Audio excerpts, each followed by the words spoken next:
An O'Reilly Auto Parts gift card is the perfect gift for that hard-to-buy-for person. Give the gift of convenience from O'Reilly Auto Parts. O'Reilly Auto Parts. Hey, it's JD, and I just wanted to set up this episode for you a little bit before the credits roll. This week, in lieu of a regular episode, I am giving you the bonus episode that was previously only available to bonus feed members. Bonus feed members are the people, podcast listeners like you, that have contributed $3 a month, and as such, they get access to bonus content. Well, for the first episode, I thought I would release it to the general feed as well, so that you get a sense that this bonus content stands on its own and is worth $3 a month. Ostensibly, you already know the way I cover regular episodes, so that's going to be how I cover the B-side songs on bonus content. And I've interviewed a few people. You've heard me do that. So you'll hear that on the bonus feed as well.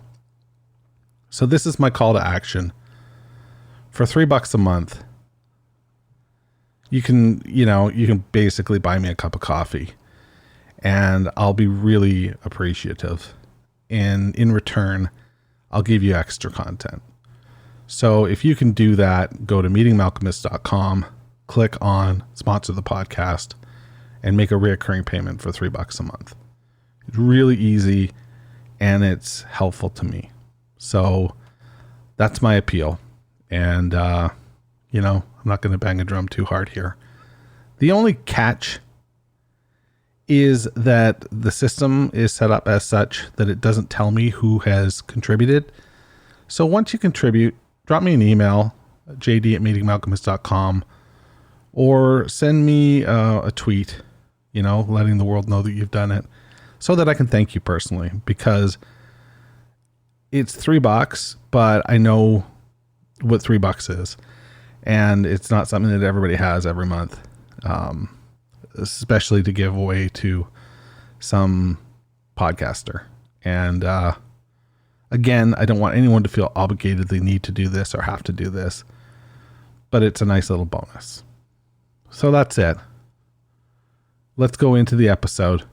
This is Dan's pick, the very first bonus content available on the bonus feed. And today, available to everyone. For now. Check you later. Let's listen to the content.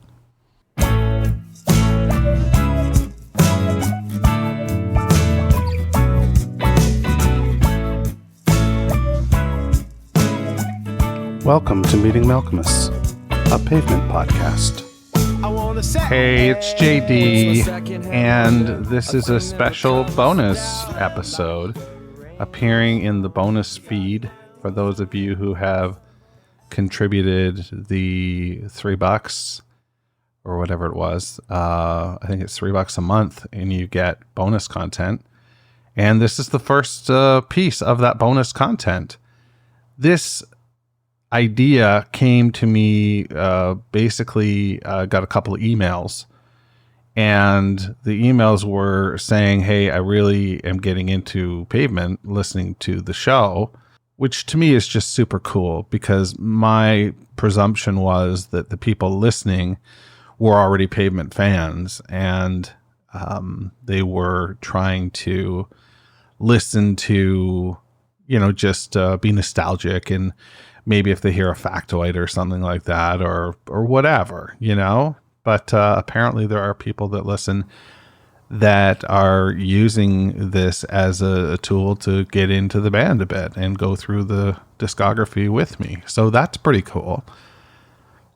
Anyway, the email was essentially, I'm wondering if there are other bands or other songs that you can recommend to me. And I thought, well, I can do that. But you know what? I have a friend that publishes a newsletter, and the newsletter is really good. this guy curates music. He celebrates music in a way that I just don't have time to do.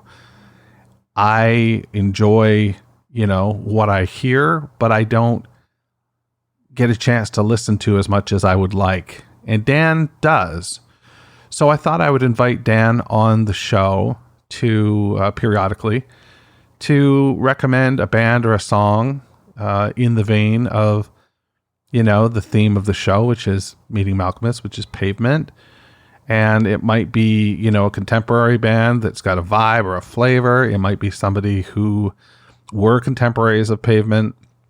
And it might be somebody who actually influenced Pavement. It could be anything. Dan is sneaky that way. So there's that. In terms of housekeeping type items, if you are one of the folks who is subscribing to the bonus feed, a little piece of homework potentially, if you want, is to use the Twitter or Facebook group and let other people know what you're doing. If you like the bonus content, that is.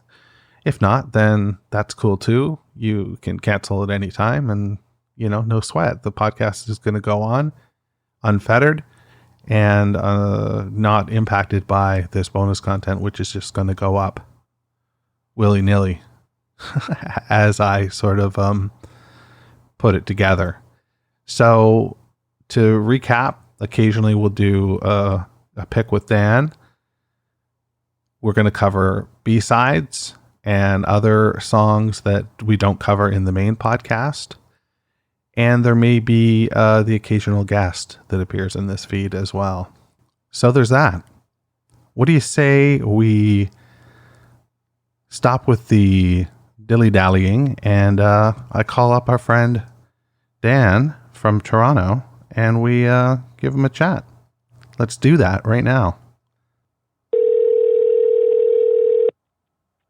Hello. Dan from Toronto.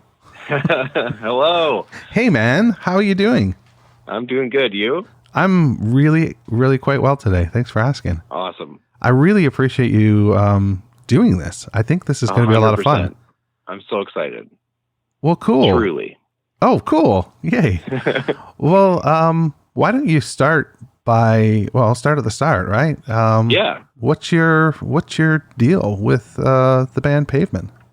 Okay, so I've been thinking about this over my head a bunch the past couple days, just because I think I'm younger in terms of, when I probably would have gotten into Pavement, but I have this interesting experience with Pavement where the 94 to 97 run of albums I've never been extremely familiar with. I've listened to them and I really like them, but for me it was always an entry point with Slanted and Enchanted, and then I got really into Terror Twilight.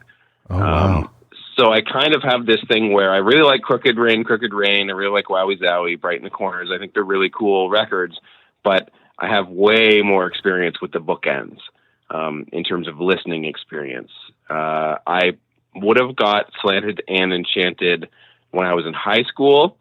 I think maybe probably 2002 when the reissues came out. Maybe it was around then, or maybe a couple years before that. But I got a used copy of Slanted and Enchanted, and it was that thing where I think there was a really famous quote about Velvet Underground.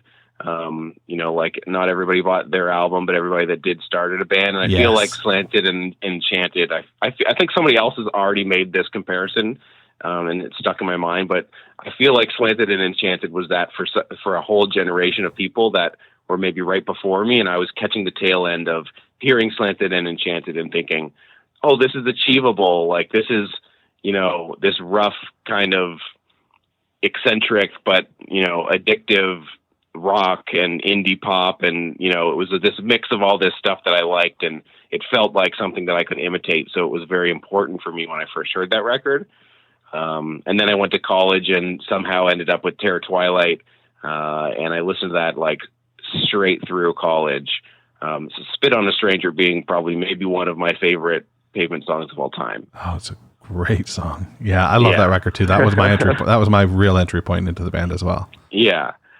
Yeah, and then I like the other records a lot, but they've never been my like I'm going to reach for it when I go to listen to Pavement albums. Gotcha. Yeah. Well, you so are that's kind of. Sorry. No, go ahead. I was just going to say, so that's kind of my introduction to Pavement. Obviously, they were very influential in my listening, experience in terms of broadening my musical horizons. I was never an indie rock guy in high school. I was always into punk rock and pop punk and kind of, the black sheep of the rock family. And I was always getting made fun of for, listening to certain pop punk bands or punk rock bands, and always felt like a bit of an outsider when it came to indie rock. So Slanted and Enchanted was a big one for me in terms of being able to kind of enter the door of, underground indie rock and independent, music. Well, it doesn't get much more indie rock than Slanted, that's for sure. Yeah. Yeah.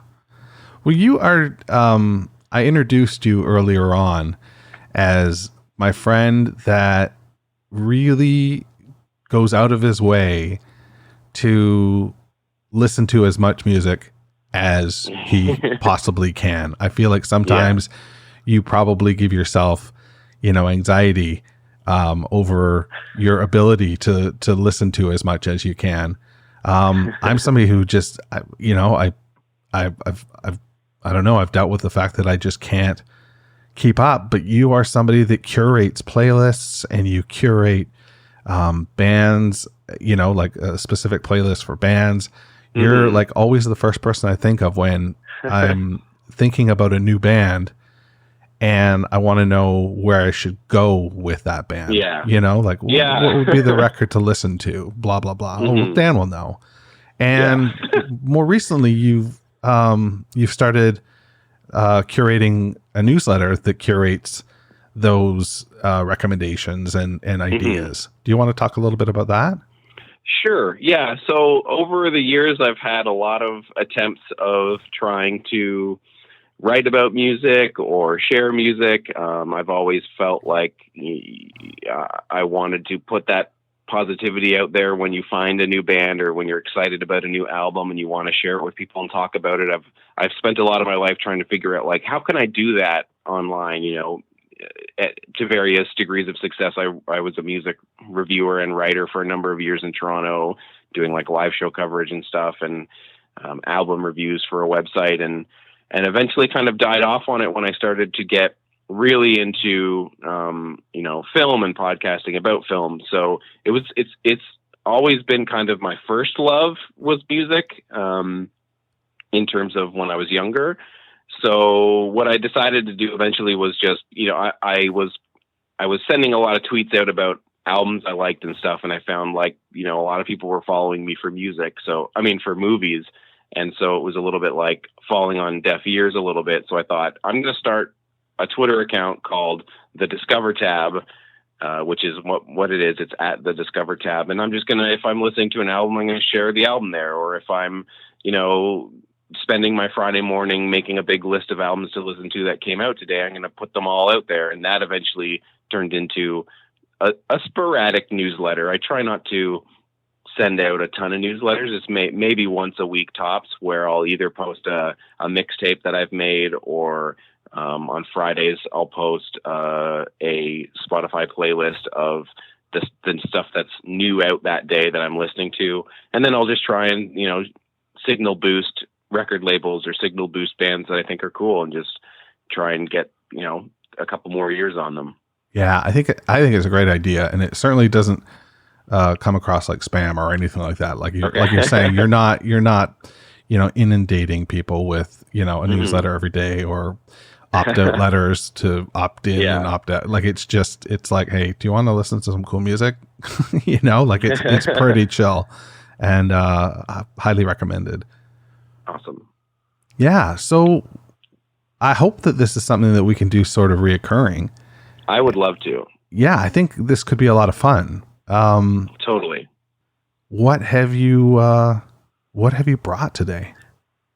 Okay. So I spent a lot of time thinking about what to bring. And me, I made like a huge playlist of like way more than I needed to off the top for question of like bringing one song. But I I really banged my head against the wall about this because, I wanted to say, what are people that listen to a podcast about Pavement going to be interested in? And then I went down the alley of like, there's so many new bands that have that, Pavement influence, or like, where can I take this in terms of diversity and maybe introducing some more diverse voices into this sort of world of indie rock. And where I ended up landing on was a first pick that I just kind of wanted to get out of the way in a way that is kind of a thing that's been on my chest for a long time, which is I'm a huge fan of the band Archers of Loaf, and they get compared to Pavement all the time. I feel like there was a time where they were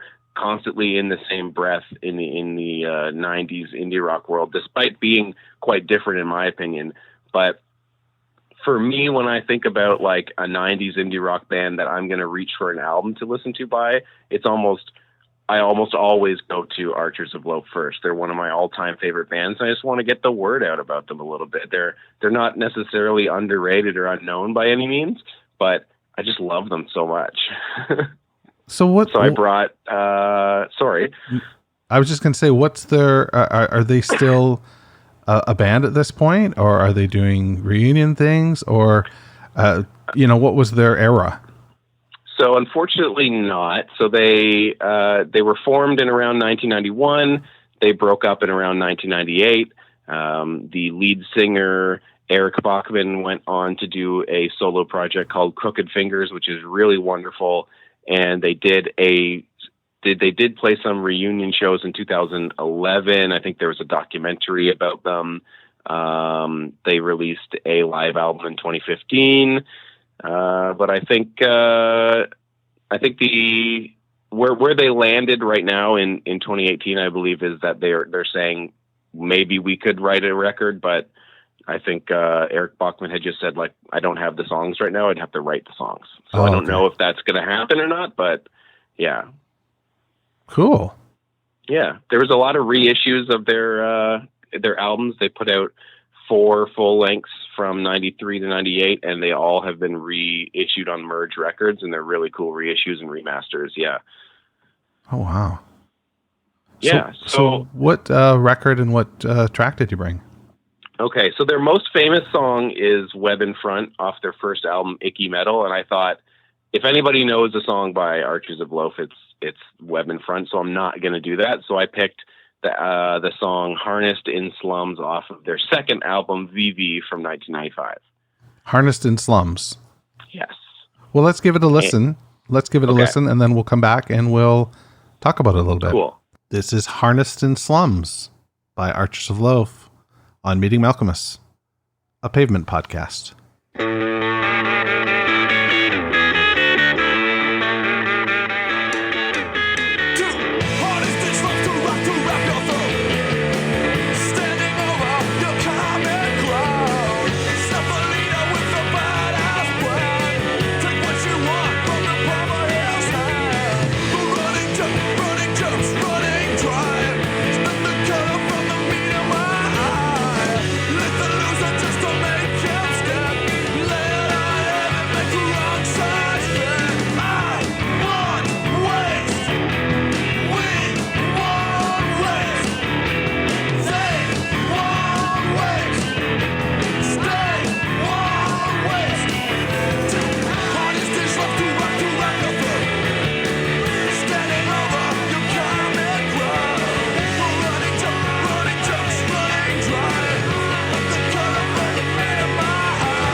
Well, holy shit. That's really good. That's really good. Tell us a little bit more about what we just heard, Dan. Okay, so, it always is interesting to me that they get their name kind of tied up with Pavement and vice versa, because in certain ways they are similar, but in a lot of ways they're very different. Excuse me. So there was a review of the remastered version of Vivi on Pitchfork where the writer was kind of saying, when I was younger, you probably, if you had known me when I was younger, I would be known as the guy who would always say Archers of Loaf are better than Pavement. And there was this kind of feeling when I was even younger. I know No, there was a feeling, even when I was younger, which is like a little bit later from that period, where there was kind of a feeling of, who's like Archers of Loaf versus Pavement, which is interesting to me. And I believe there was even a reference to that in the Crooked Rain reissue. In the liner notes, there's like a joke that they're going to put out a book called Better Than Archers of Loaf, Pavement for Dummies. So like it was a thing, that they knew about. But they're very different in certain ways. And I pulled this quote from the music writer Robert Christgau, who has been writing for about music since the 60s or 70s, one or the other. And he was a big fan of this band. And he gave like a lot of their albums, A's or A pluses on his scale. And he said that like they share tuneful 2-guitar breaks that set off unkempt explosions before recombining in brief climaxes, soon interrupted by more disarray, which I just thought was such an interesting way to put it. Jesus, yeah. But he also said that they're kind of described as a cross between Superchunk and Pavement. In a way, which is like, I think pretty apt because they take the sort of, 90s indie rock kind of slacker vibe of Pavement, but they're really tight and they're a lot faster, which is more like Superchunk. I almost hear it. That song that we just heard in particular, and you'll have to tell me if the other songs sort of follow suit. Of course, they're not going to be, exactly, but in a generality speaking, really tight, like bottom end, like rhythm section. That song has a groove for sure.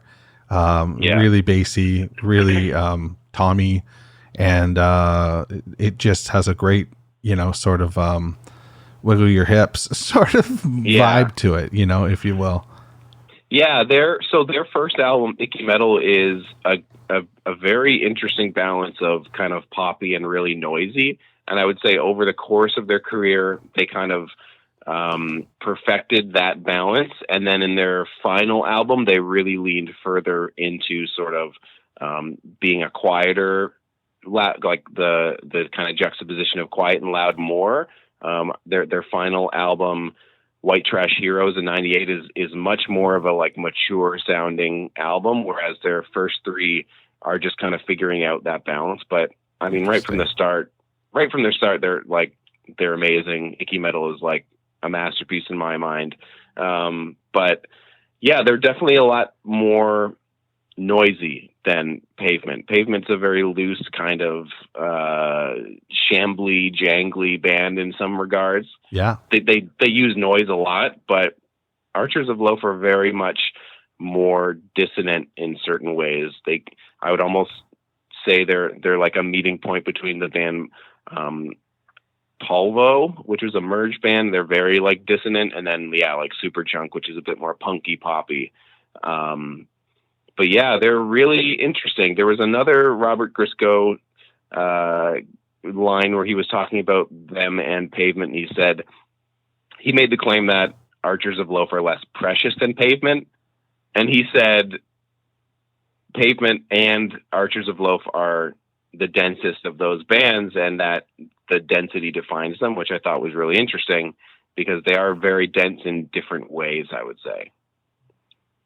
Yeah, that's well, I don't have enough experience with Archers of Loaf, which is a really interesting name, by the way. What do we have a beat on that? I don't know. Yeah, it's far as out. big of a fan as I am. No, it's just a really far out name. I mean, sometimes it's not worth doing the digging because it's just like, well, we thought that was funny, or whatever. Yeah, totally. So if anybody else out there has a beat on that, JD at meetingmalcolmist.com, send us a line. There must be somewhere a reason of why they named it that. Sure. Yeah, of course. Yeah. Well, yeah. Based on that song, would you say they would be a band that you would want to continue to look into? Yeah. And where would I go next?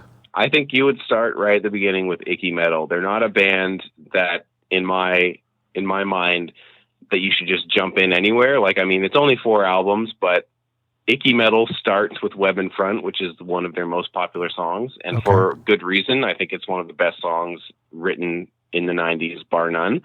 Wow. And then the rest of the album is just a really great, noisy indie rock album.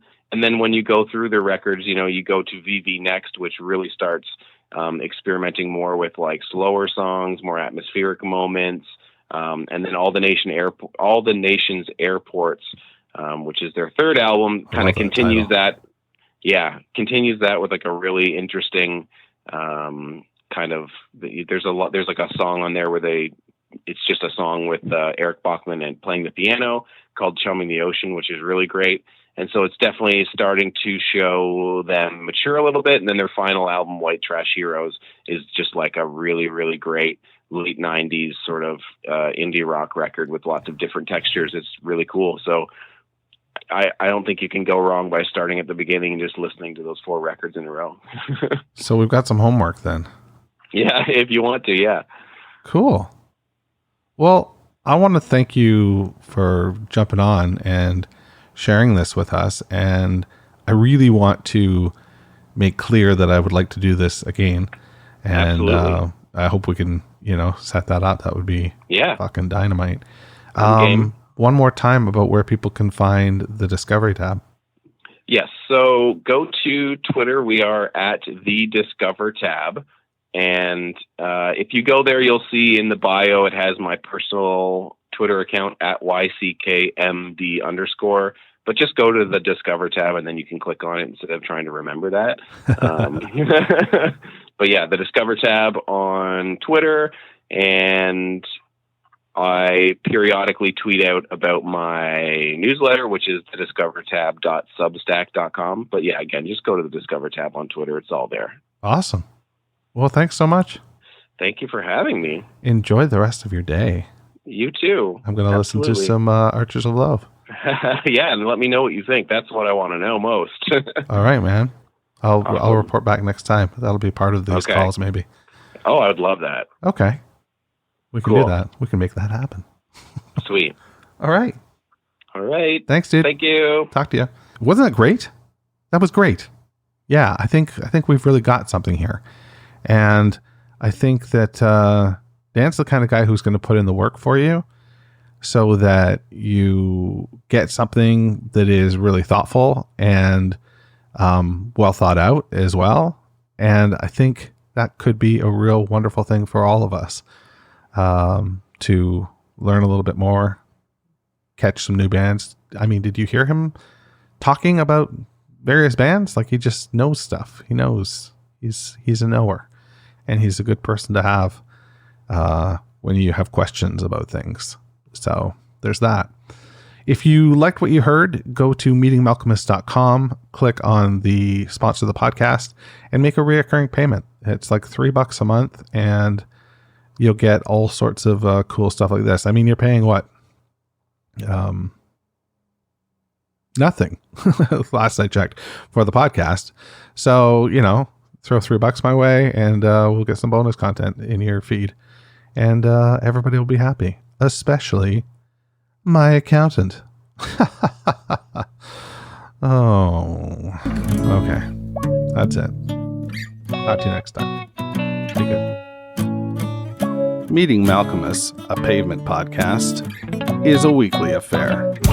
You can find the show anywhere that you find podcasts, just like you did today. So be a dear and rate and review the show. If you want to connect, email me at jd@meetingmalcolmist.com.